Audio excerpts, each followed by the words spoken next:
Hello again. My name is Michael Martin Drain. As many of you already know, I'm with the HIRE program, which stands for Hoosier Initiative for Reentry. We're here on site at a local welding business, and we're going to be having a nice conversation with Umar Long, who's just recently released and has been able to acquire a welding position over at this welding company. So we're super excited about the conversation. Come on in.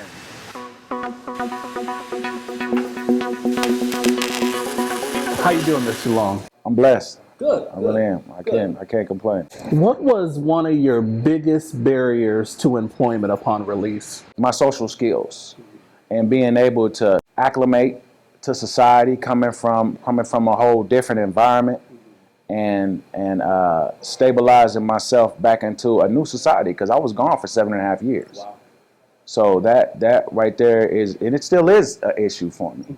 It still is an issue for me, but I just take it one day at a time. Talk to me about your journey from incarceration to here. What led up to your incarceration? What lessons did you learn while incarcerated? And then also, what are you taking with you now being released? I was in the streets. Grew up on 42nd and Post. I sold drugs. I gang banged. I mean, I broke in houses. I toted pistols. Everything that had to do with the street life. That's what I did. And that's, my own actions landed me in prison, not nobody else. While I was in prison, I had my ups and downs. And, I bumped my head a few times. But I can honestly say when I joined the American Legion at Plainfield Correctional, it helped give me focus, and I got around a group of guys and a group of staff members that were like, hey, this is the better you. What you did before, you paying for it now. That's not who you are. So I just started to get my life right. And then eventually, stayed out of trouble. And my level got dropped and I went to level 1 at Wabash. And then that's when I had the opportunity to go to the welding class at Ivy Tech in Terre Haute.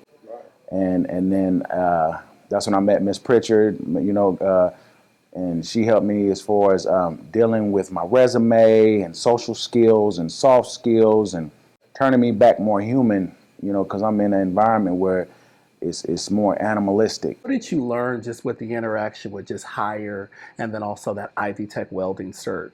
Interactions with people that weren't in a criminal mind state or weren't in a correctional officer mind state. Talking to people that talk to you and look you in your eyes, people that treat you human, remind you of who you are. Like, I'm not a DOC number. I'm a human being. So just having that, and it felt good being able to laugh and not have shackles on, and being trusted around sharp things, and not somebody saying, "Oh no, stay away from that." This guy, he's a gang leader. He might stab everybody up.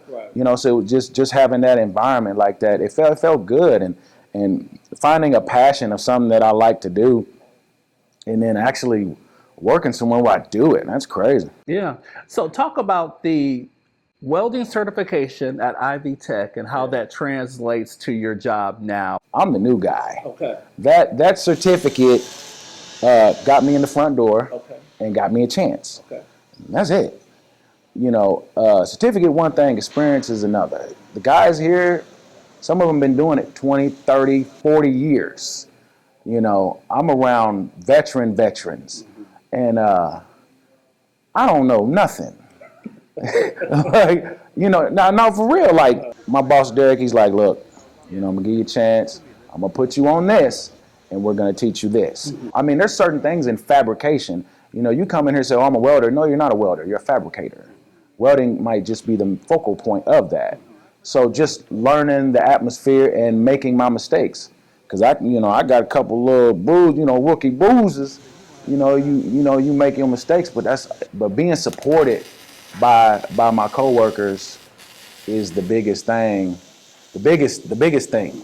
It's uplifting. Like I enjoy coming to work and learning stuff and being here with an environment like this. Like, you're gonna work, don't get me wrong, this ain't no playground, but you're gonna get treated how you present yourself. Everybody talks about your attitude. You need to have a good attitude when you're dealing with individuals who have been in the welding game for 20, 30 years. Where does that attitude come from? Like, this is something that I like to do. So when I like to do it, it's different. Like, if I had a job just to pay some bills, I think my attitude would be different. But when I'm here and I actually get to do things that I like to do, it's different. What barriers have you had to deal with upon release? Even right now, what are you going through right now? That's probably, tough, something that you're working through. I mean, I really do take it one day at a time. Like, I'm not trying to go too far ahead of that because it'll give me anxiety, get to stressing and all that. I don't go to the old neighborhood, nowhere near it. I don't even want to go 3 blocks close to it. Old friends, no, no. And they try to reach out and I just ignore it. Yeah, I mean, I got to do what's best for me and my family. How is that being a veteran, being incarcerated, and now? I mean, you have it seems like a history, with all of that, Yeah. how is that sort of piecing that whole man together to who you are right now? Well, when I got out, I joined Post 34 and I told them, like, hey, I just got out. And they're like, oh, that's fine. Being a veteran reminds me of who I really am. Not the lower stuff, not the bad stuff, but who I really am. Like, I'm a good man. I'm a good person, and if I just remind myself that and live that, just do what you do. Don't look for perfection, but just stand on what's right. Like, hey, stop trying to take the shortcuts. So, take the long way. And that's what it is. If I got to take the long way, I'm taking the long way now. What advice would you give for individuals that are coming out? And I like asking this question because everybody's journey is different.